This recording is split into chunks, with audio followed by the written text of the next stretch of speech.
घर का सामान निकाल नहीं पाया और जीवन भर का खून और पसीना से कमाया हुआ घर देखता ही देखता बहाकर ले गया। और एक आदमी बोलता है कि उसको बाबा को बचाने के लिए जा ही रहा था, पीछे से मेरा बीवी और बच्चे बहा के ले गया।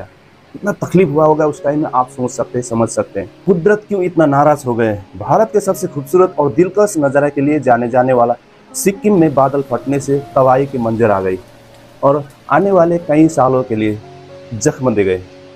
नमस्कार, मैं हूं धीरेन्द्र राय। सिक्किम के लोनब झील पर बुधवार 4 अक्टूबर तड़के अर्थात अर्ली इन द मॉर्निंग बादल फटने से तीस्ता नदी में अचानक बाढ़ आने के बाद 14 लोगों की मौत हो गई और मरने वालों का संख्या अभी भी बढ़ सकता है।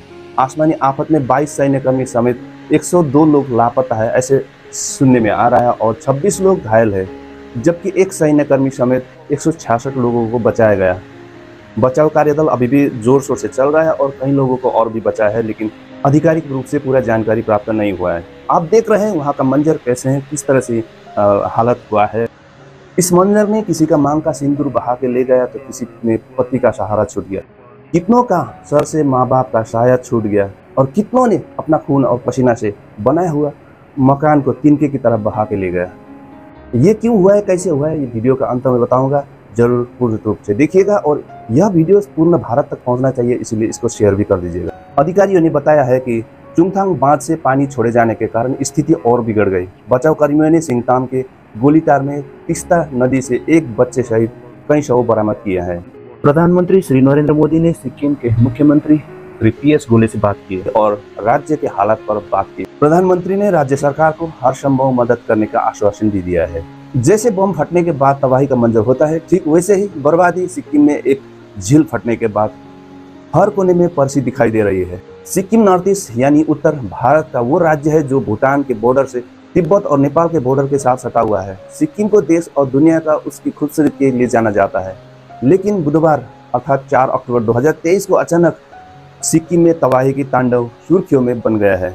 सुनने में आ रहा है कि सिक्किम के अलग अलग इलाके में 8 पुल बर्बाद हो चुके हैं। सिक्किम का उत्तरी हिस्सा पूरी तरह से कट चुका है, सड़कें सैलाब में बह गई है, पानी में पेड़ के बड़े बड़े तने और घर खिलौने की तरह बह रहे थे। रिहायशी इलाके 20 से 25 फीट ऊंची लहरों से लड़ते हुए दिखाई दे रहे थे। वो नज़ारा ऐसा था कि जैसे कि आप एकदम डर जाएंगे, आपका रोंगटे खड़ा हो जाएगा। बादल फटने के बाद पानी जब सिक्किम की तीस्ता नदी तक पहुंचा तो नदी ने विकराल रूप धारण कर लिया है। नदी का जलस्तर कई फीट तक ऊंचा बढ़ गया। नदी से लगे इलाके में ही सेना का कैंप था जो अचानक आ गई बाढ़ की चपेट में आ गया। इस घटना में सेना का 22 जवान लापता बता रहे और कई गाड़ियां उस मलबे में दब गया, कितना फीट तक अभी निकालने में मुश्किल हो रहा है। उन इलाकों के लोग बोलते हैं कि जब वहां से पानी बढ़ता हुआ खबर आया तो ऐसा लग रहा था कि क्या करें, घर का सामान निकाल नहीं पाया और जीवन भर का खून और पसीना से कमाया हुआ घर देखता ही देखता बहाकर ले गया। और एक आदमी बोलता है कि उसको बाबा को बचाने के लिए जा ही रहा था, पीछे से मेरा बीवी और बच्चे बहा के ले गया। कितना तकलीफ हुआ होगा उस टाइम में, आप सोच सकते हैं, समझ सकते हैं। इस वीडियो को पूरा भारत तक पहुंचाने के लिए शेयर जरूर कर दीजिएगा। आपको बता दूं कि सिक्किम में 17,000 फीट ऊंचाई पर मौजूद लोहन झील है। ये वही लोहन झील है जो मंगलवार रात को फट गई। लोहन झील 260 फीट गहरी है और 1.98 किलोमीटर लंबी है और करीब 500 फीट चौड़ी है। ये एक ग्लेशियर झील है, यानी बर्फ के पहाड़ों से रिश्ते पानी से बनी झील है। जानकार बताते हैं कि मंगलवार रात अर्थात 3 अक्टूबर 2023 को करीब 1:30 बजे का वक्त हो रहा था। बहुत तेज बारिश हो रही थी। इस झील के ऊपर बादल फटा और फिर पानी के तेज बहाव और दबाव से झील का दीवारें टूट गई। ऊंचाई पर होने की वजह से पानी तेजी से निचले इलाकों की तरफ बढ़ा। सैलाब का रास्ते में ही सिक्किम का चुंगथांग बांध आया और बांध में इतना पानी भर गया कि उसको छोड़ना मजबूर हो गया।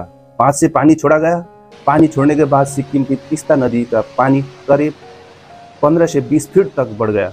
तीस्ता नदी में आए सैलाब से सबसे ज्यादा सिक्किम के सिंगताम, मंगन, पाक्योंग और गंगटोक इलाके प्रभावित हुए हैं। इसके अलावा भी कई जगह प्रभावित हुए हैं। सिक्किम देश का बहुत ही खूबसूरत राज्य है, लेकिन उसकी भौगोलिक स्थिति की वजह से सिक्किम को टिंकलिंग बम भी कहा जाता है, यानी वो बम जो कभी भी फट सकता है। सिक्किम चारों तरफ से पहाड़ से घिरा हुआ है और इन पहाड़ों पर ग्लेशियर वाली झीलें मौजूद हैं। ग्लेशियर झील बर्फ के पहाड़ों से पिघलने से बनी है। जलवायु परिवर्तन और बढ़ते तापमान की वजह से पहाड़ तेजी से पिघलते जा रहे हैं और ये झीलें पानी के दबाव को झेल नहीं पा रहे हैं। सिक्किम करीब 315 ग्लेशियर झीलों का घर है और सिर्फ सिक्किम ही नहीं बल्कि हिमालय रेंज में लगातार ग्लेशियर पिघल रहे हैं।